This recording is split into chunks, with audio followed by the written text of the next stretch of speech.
Ralph Wiley quotes, "Truth knows no color, it appeals to intelligence."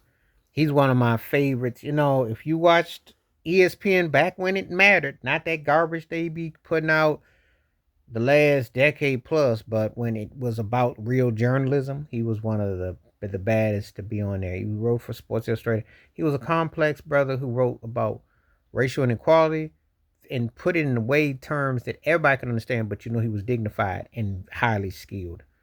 And there ain't but so few of him that have emerged on that network. He's probably one of my five or so favorite true journalists on that network.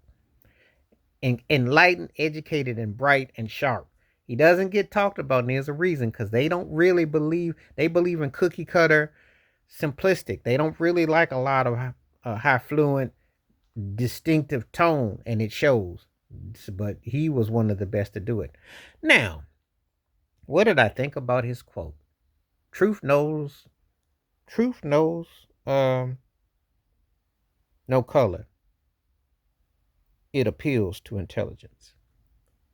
If you tell the truth to an intelligent, highly qualified mental person who is worth their, not just the IQ, but they really have a fluency and they've been around and understand totality, they will look at things as what they are and they will have a mind of their own.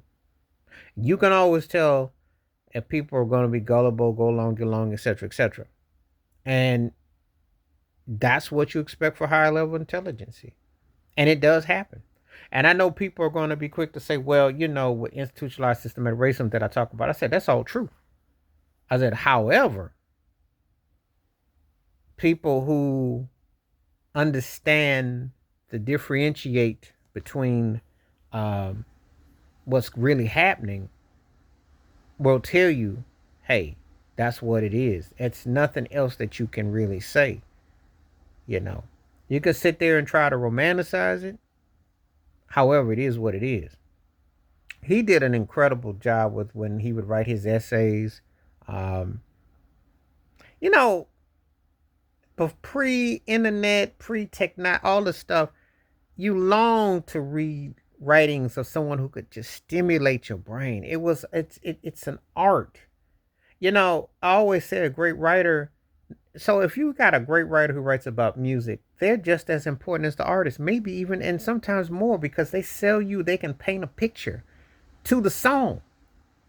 So you get a great writer who's writing about sports who can write to the chords of the event and make you feel that you're in the athlete's mind. That's incredible. That's what greatness is about.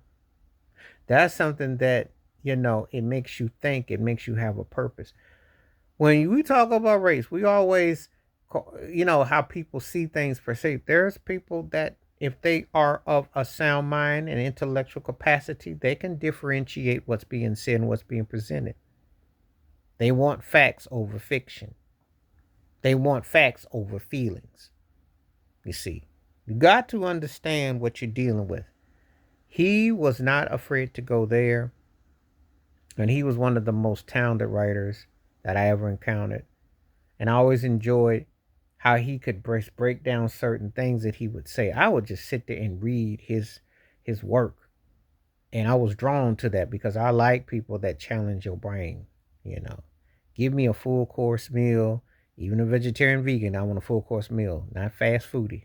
And he was definitely a full course meal of words, and the way he was so eloquent about putting them down. So wash your hands, keep your mind clear, watch out for another. Share it if you like. Stay safe, stay blessed, stay woke, stay free. I'm out one time. Peace.